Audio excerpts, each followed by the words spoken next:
जहाँ गुरुजी का नाम लिया जाता है, वहाँ मन अपने आप शांत हो जाता है और दिल को एक अलग सी तसल्ली मिलती है। आज का सत्संग भी ऐसा ही एक पवित्र पल है, जहाँ हम गुरुजी के वचन सुनेंगे, उनकी कृपा को महसूस करेंगे और अपने जीवन के लिए कुछ अच्छी सीख लेकर जाएंगे। ये सत्संग सिर्फ सुनने के लिए नहीं, बल्कि दिल से जोड़ने के लिए है। गुरुजी के प्रेम और मेहर को समझने के लिए है। आप सबका दिल से स्वागत है गुरुजी के इस पवित्र सत्संग में। चलिए गुरुजी के नाम से आज के सत्संग की शुरुआत करते हैं। जय गुरुजी। आज जिनका सफर, जिनकी कहानी हम सुनने जा रहे हैं, उनका नाम है अनुराग मैनी। आइए सुनते हैं उनकी कहानी, कैसे गुरुजी ने उनको ब्लेस किया, उनकी लाइफ को ब्लेस किया। मेरे गुर्दे संबंधी रोग के बारे में 1995 में पता चला। 6 साल बाद मेरे गुर्दों ने काम करना बंद कर दिया और मेरा किडनी ट्रांसप्लांट किया गया। मेरे ऑपरेशन से एक दिन पहले सर्जन ने आकर मुझे बताया कि मेरा रोग ऐसा था कि ट्रांसप्लांट के बाद भी 70% पॉसिबिलिटी थी कि मुझे ये रोग दोबारा हो जाएगा। मेरा परिवार और मैं निराश हो गए, पर हमारे पास इसके अलावा और कोई ऑप्शन नहीं था। मेरे ऑपरेशन के बाद मैंने डॉक्टर्स के दी गए जो मुझे रूल्स फॉलो करने थे, मैंने उन सब का पालन किया, लेकिन हर साल मुझे हॉस्पिटल में एडमिट होना पड़ता। ईयर 2003 में मैं टर्की में था जब मेरा ब्लड प्रेशर बहुत हाई हो गया। मुझे फौरन इंडिया वापस आकर हॉस्पिटल में एडमिट होना पड़ा। गुर्दे की बायोप्सी से पता चला कि ये रोग अब दूसरे गुर्दे में भी हो गया था। हमने इंडिया और अमेरिका के सबसे अच्छे डॉक्टर्स के साथ विचार विमर्श किया, लेकिन हमें कहा गया कि कुछ ही महीनों में मुझे डायलिसिस शुरू करना पड़ेगा। इसका और कोई ट्रीटमेंट नहीं था। मुझे स्टीरॉयड्स की भारी मात्रा पर डाला गया। मेरी वाइफ, माँ, पिता और बेटा बहुत ज़्यादा परेशान हो गए। हम बहुत सारे मंदिरों और ज्योतिषियों के पास गए, बहुत पैसे बर्बाद किए, पर कुछ नहीं हुआ। उसी टाइम मेरी तरक्की भी हुई। मेरी नई जिम्मेदारी की मांग थी कि मुझे हर महीने अन्य देशों की यात्रा करनी थी। हम असमंजस में थे कि मुझे ये तरक्की स्वीकारनी चाहिए या नहीं। इस पड़ाव पर हमारी एक परिचित भाटिया आंटी ने अपने गुरुजी और उनकी चमत्कारी शक्तियों के बारे में हमें बताया। हमने उनका विश्वास नहीं किया, पर क्योंकि हमारे पास और कोई ऑप्शन नहीं था, हमने गुरुजी के पास जाने का डिसाइड किया। मेरी माँ उनके दर्शन के लिए गई और मेरी समस्या के बारे में गुरुजी को बताया। गुरुजी ने अगली बार मेरी वाइफ अंजना को एक तांबे के लोटे के साथ आने को कहा। मेरी पत्नी लोटा लेकर गई, जिसे गुरुजी ने अभिमंत्रित किया। मुझे उसमें रात को पानी भरकर रखना था, सुबह आधा पानी पीना था और बाकी अपने नहाने के पानी में मिला देना था। वैसे तो मैं स्वयं गुरुजी के पास नहीं गया था, मैंने उनके निर्देश का पालन किया, मरता क्या ना करता। संगत जी, इस सत्संग को पूरा सुनिएगा, एंड तक ज़रूर देखिएगा, बीच में ही छोड़ के नहीं जाइएगा। तभी आपको पता चलेगा कि गुरुजी महाराज कैसे अपनी संगत को ब्लेस करते हैं। और साथ ही आप अपने चैनल गुरुजी सत्य है को सब्सक्राइब कर लीजिए, ताकि गुरुजी के ऐसे चमत्कारी सत्संग, ऐसे ब्लेसिंग्स आपको रोज रोज मिले। गुरुजी के निर्देश का पालन करने के 3 महीने के अंदर पहला चमत्कार हुआ। मेरे गुर्दे ठीक होने लगे और 6 महीनों के अंदर मेरे गुर्दे नॉर्मल हो गए। मेरा जो डॉक्टर था वो भी सरप्राइज था और उसने मुझसे पूछा कि मैं कौन सा इलाज करवा रहा था, क्योंकि एलोपैथिक दवाइयों से मेरे गुर्दे ठीक नहीं हो सकते थे। हमने गुरुजी और उनके आशीर्वादों के बारे में बात की और डॉक्टर ने मुझे प्रोत्साहित किया कि मैं ऐसा करना जारी रखूं। हम विस्मित थे, कैसे एक गुरु किसी को आशीर्वाद दे सकते थे जो उनसे कभी मिला भी नहीं था, जिससे उन्होंने कुछ लिया ही नहीं था और बिना एक बार भी दावा किए कि उन्होंने उसका इलाज किया था। ये अनोखी और कभी कभार ही होने वाली बात थी। हमने ऐसा ना तो पहले कभी सुना था और ना ही कभी ऐसा एक्सपीरियंस किया था।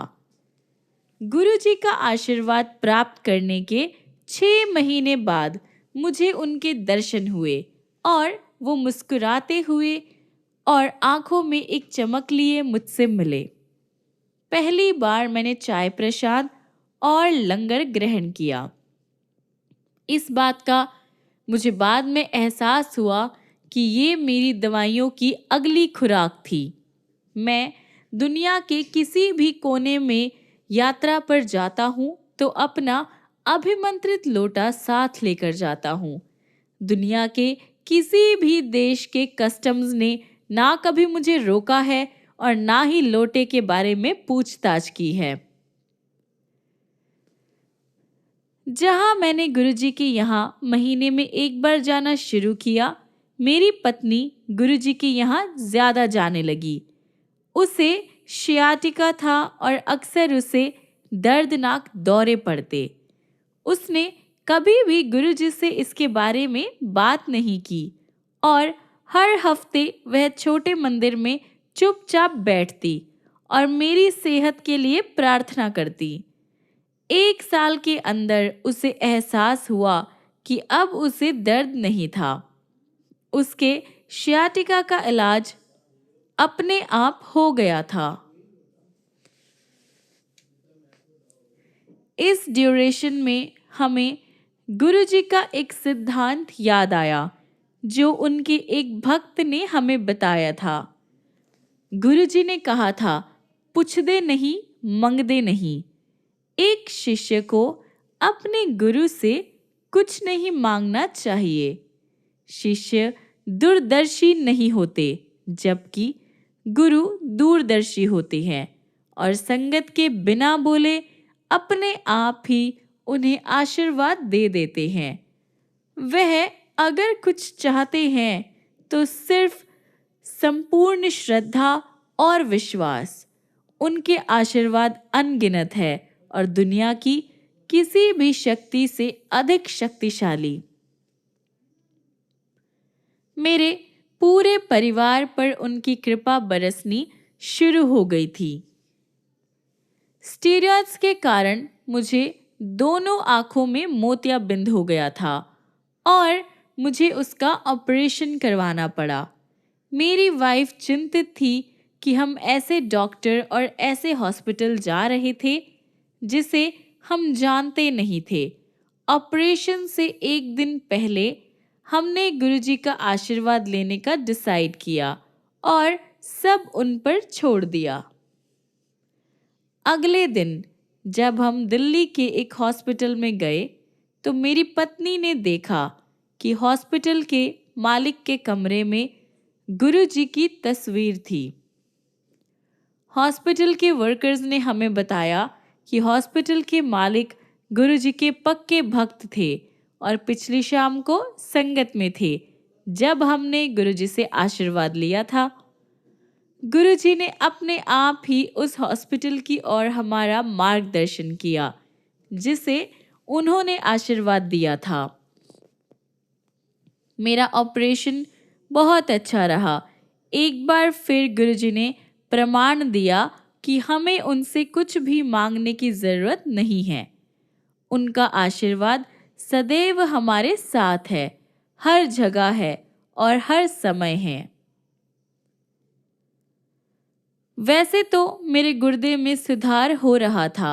मुझे महंगी मेडिसिन्स खानी होती थी, जिसके कारण हमारी बचत जो है ख़त्म हो जाती थी। हर हफ्ते गुरुजी की संगत में बैठे हुए हम चिंता करते थे कि कुछ और महीनों में जब हमारी सारी सेविंग्स ख़त्म हो चुकी होगी तो हम कैसे ये खर्चा उठाएंगे। जब भी हम लंगर के बाद आज्ञा लेते तो गुरुजी हमेशा मुस्कुराते, पर हम कभी भी हिम्मत नहीं जुटा पाते कि उनसे कुछ पूछते। मैंने कुछ साल सेना में काम किया, पर अब उनसे संपर्क में नहीं था। एक दिन एक बुजुर्ग रिटायर्ड सेना के अफसर ने, जो हमारे घर के पास रहते थे, हमारे घर की घंटी बजाई और हमें कुछ फॉर्म दिए। उन्होंने हमें बताया कि सरकार ने रिटायर्ड आर्मी ऑफिसर्स के लिए एक नई योजना की घोषणा की थी, जिसके तहत अगर हम अपना नाम लिखवाते तो हमें आजीवन मुफ्त चिकित्सक सुविधा प्राप्त होगी। हमने तुरंत सारी औपचारिकताएं पूरी की और कुछ ही टाइम में हमें मुफ्त दवाइयाँ मिलने लगी। हमें 4500 रुपये का शुल्क चुकाना पड़ा, जिससे हमें 20,000 रुपये की हर महीने की दवाइयाँ फॉर लाइफ टाइम मिलती रही। इतने सारे आशीर्वाद इतने कम टाइम के अंदर। गुरुजी बस अपनी मुस्कुराहट के द्वारा हमसे बात करते। ये कितना दिव्य एक्सपीरियंस था। क्योंकि हम इंसान हैं, गुरुजी का आशीर्वाद मिलने के प्रतिकूल हम लोग बहुत चिंता करते हैं। हमारी पिछली चिंताएं समाप्त हो गई तो अब नई शुरू हो गई थी। मेरी वाइफ मुझे कहती रहती कि अगर मेरे गुर्दे फिर से खराब हो गए तो मेरी नौकरी जा सकती थी। ये संभव था क्योंकि मैं कॉरपोरेट सेक्टर में काम करता था। मैं जिस कंपनी में 17 सालों से काम कर रहा था, वो कंपनी 2005 में किसी और ने अपने अंडर कर ली। मुझे चुनने का अधिकार दिया गया कि मैं वहीं काम करना जारी रख सकता था या अपनी इच्छा से रिटायरमेंट ले लेता। मैंने जितने साल काम किया उससे ज़्यादा सैलरी के साथ। इसके बारे में दोबारा सोचे बिना हमने रुपए लेने का डिसीजन लिया और हम जितना सोच सकते थे हमें उससे कहीं ज़्यादा मिला। इस रकम से मेरी पेंशन की भरपाई हो गई। मेरी और एक चिंता थी कि मेरे गुर्दे की समस्या के साथ मुझे नौकरी कैसे मिलती। नई कंपनी में काम शुरू करने से पहले मेडिकल जांच के टाइम मेरी समस्या का उन्हें पता चल जाता। गुरुजी के आशीर्वाद से मेरे पास 2 नौकरियों के प्रस्ताव आए, जिसमें से मैंने एक चुना। नई कंपनी में काम शुरू करने से 1 महीना पहले मेरी मेडिकल जांच हुई और मैंने नई कंपनी में अपनी मेडिकल रिपोर्ट दे दी। उस रिपोर्ट में मेरे गुर्दे की समस्या, रक्तचाप और मैं जो दवाइयाँ खाता हूँ उस सब की पूरी डिटेल्स थी। मुझे पूरा यकीन था कि वो कंपनी अपनी नौकरी का प्रस्ताव रद्द कर देगी। पर हैरानी की बात है कि मुझसे कोई सवाल नहीं पूछे गए और मैंने नई कंपनी में काम शुरू कर दिया। काम शुरू करने के 3 महीने बाद मैंने संबंधित व्यक्ति से अपनी रिपोर्ट के बारे में पूछा कि क्या उसने मेरी रिपोर्ट पढ़ी थी और उनको मेरी रिपोर्ट ठीक लगी। उस व्यक्ति ने जवाब दिया कि जब मैंने रिपोर्ट अपनी शेयर की थी वो बहुत बिजी था और उसे वो पढ़ने का टाइम ही नहीं मिला था। एक और चमत्कार हो गया था। संगत के लिए गुरुजी के आशीर्वाद अनंत है। वह हमें अच्छी सेहत, अच्छे रिश्ते, सुदृढ़ वित्तीय स्थिति और अन्य सब कुछ का आशीर्वाद इतने प्रेम भरे रूप में देते हैं। हम कितने भाग्यशाली हैं कि हम गुरुजी के रूप में स्वयं भगवान शिव की शरण में हैं। उन्होंने हमारी सभी चिंताओं और समस्याओं का ध्यान रखा है और उनके बदले हमें खुशियाँ, मुस्कुराहट और एक प्यारा संगत परिवार दिया है। जय गुरुजी। संगत जी, आपको इनकी जर्नी कैसी लगी हमें कमेंट्स में ज़रूर बताइए और साथ ही साथ क्या आपके सवालों के जवाब मिले इस सत्संग में? हाँ या ना, हमें ये भी बताइए। नेक्स्ट जर्नी हम सुनेंगे आरती गुप्ता की। कैसे गुरुजी ने उनको ब्लेस किया, उनकी लाइफ को ब्लेस किया। 2 अगस्त 2012 श्रवण पूर्णिमा, रक्षाबंधन, मेरी जिंदगी का सबसे भाग्यशाली दिन, जब गुरुजी की कृपा से मुझे और मेरे परिवार को परम गुरुजी का आशीर्वाद प्राप्त हुआ और हम गुरुजी के साथ रक्षा और प्रेम के दिव्य और अनादि बंधन में बंध गए। गुरुजी से हमारा संबंध तत्कालीन हुआ, जो एक सुंदर एक्सपीरियंस है और वर्णन से परे है। ये अनुभव दिन प्रतिदिन बढ़ता जा रहा है। गुरुजी की दिव्य शरण में आने के 3 महीने के अंदर गुरुजी ने मेरे बेटे को 3 दुर्घटनाओं से बचाया।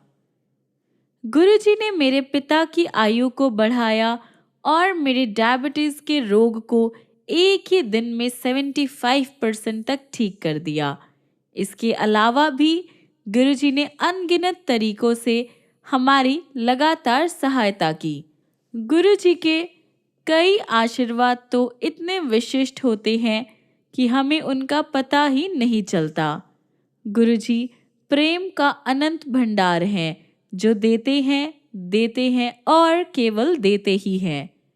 वह कभी भी बदले में हमारे आत्मसमर्पण के अलावा कुछ भी नहीं चाहते।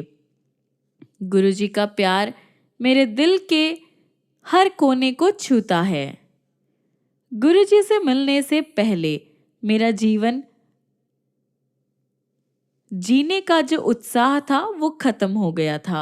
मुझे ऐसा लगता था जैसे कि मैं अपने जीवन की नैया बहुत समय से चलाती जा रही थी और अब मुझ में और शक्ति नहीं बची थी।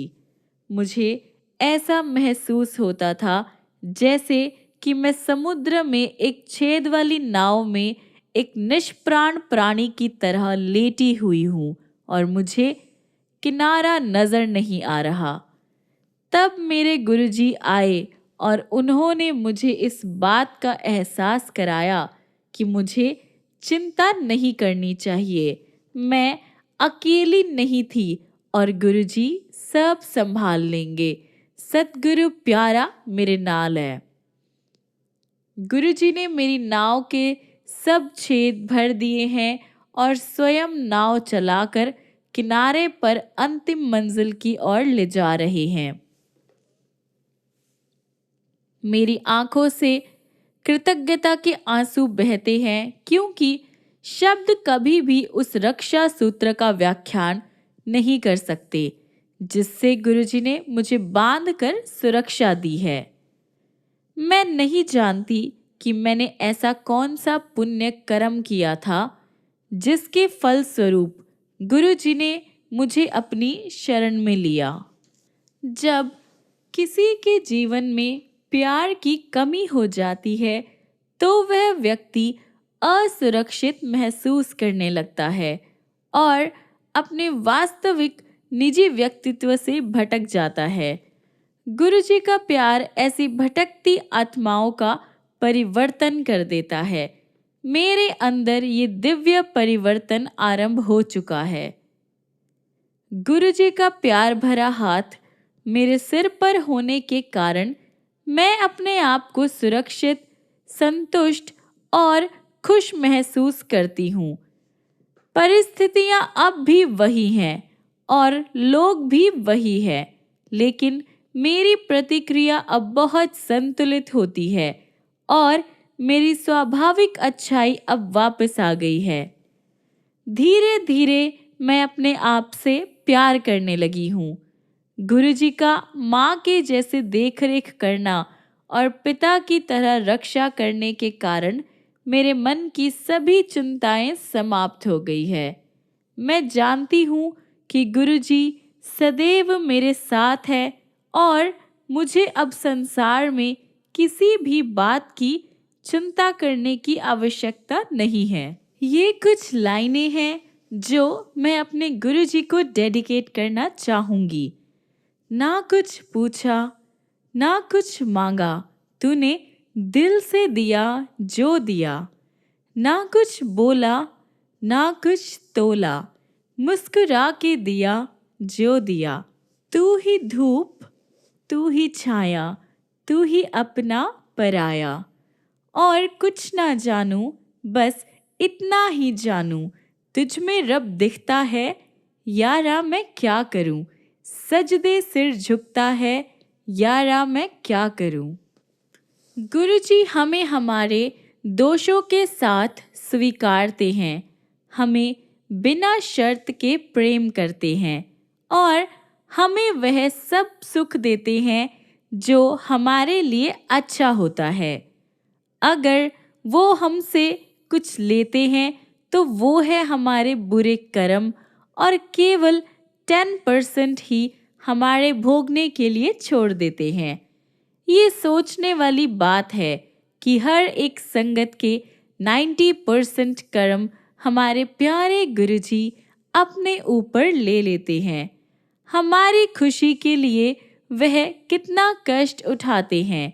गुरुजी ये सब केवल हमें खुशी देने के लिए करते हैं। इतने कष्ट सहने के बावजूद गुरुजी हमेशा मुस्कुराते रहते हैं और हमें आश्वासन देते रहते हैं कि बाकी 10% बुरे कर्म सहने में भी वह सदैव हमारे साथ है। इस पवित्र प्रेम के बारे में मैं क्या लिख सकती हूँ?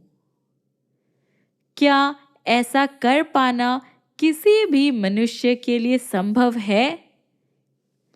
गुरुजी सच्चे दिल से की गई हमारी मौन प्रार्थना का उत्तर अपने अद्भुत तरीके से देते हैं।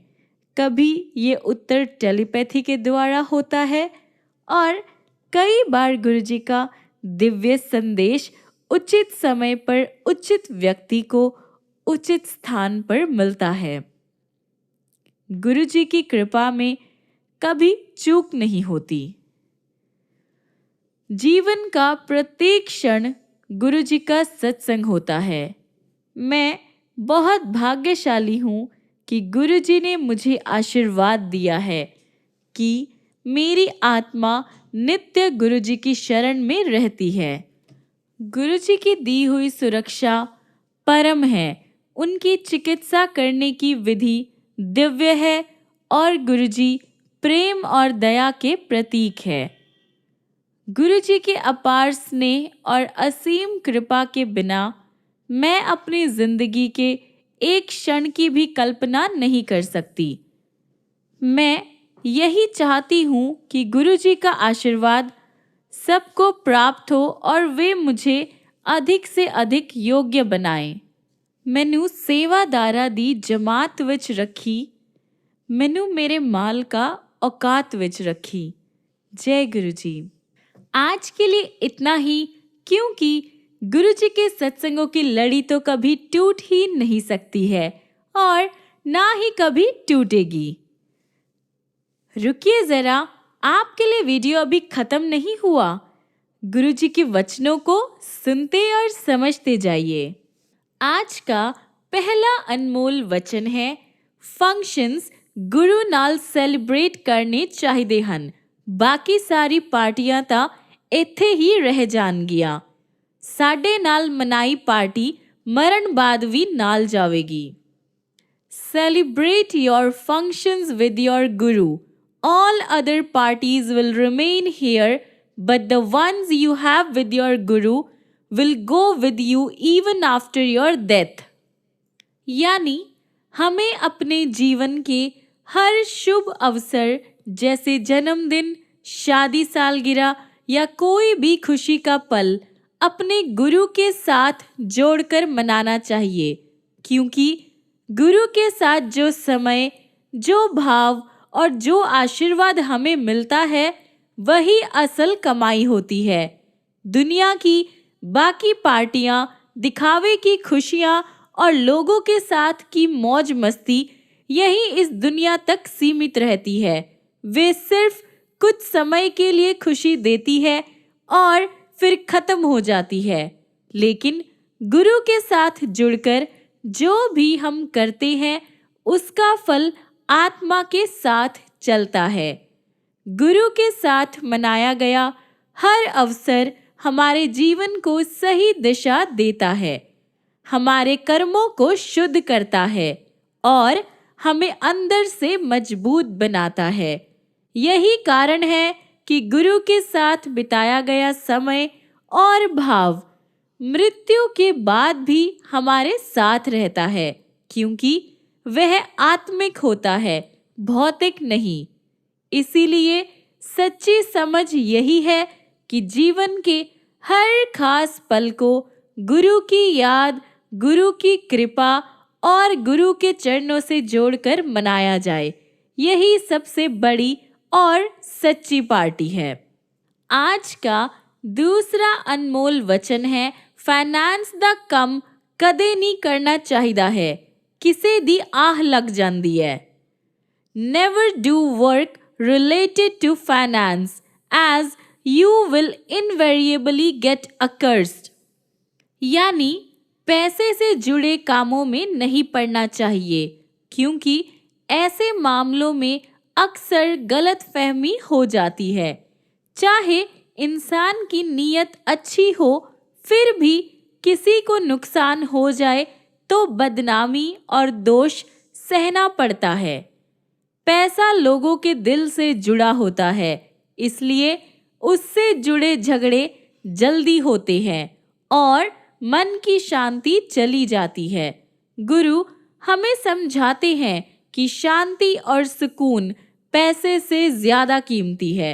इसलिए बेहतर है कि इंसान ईमानदारी से अपना काम करे और दूसरों के पैसों के झंझट से दूर रहे।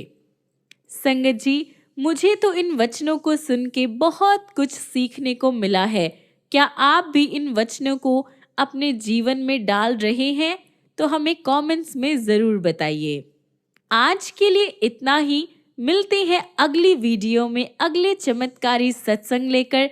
तब तक के लिए गुरुजी अपनी दया दृष्टि आप सभी संगत पर बनाए रखे और आपको ऐसे ही ब्लेस करते रहे।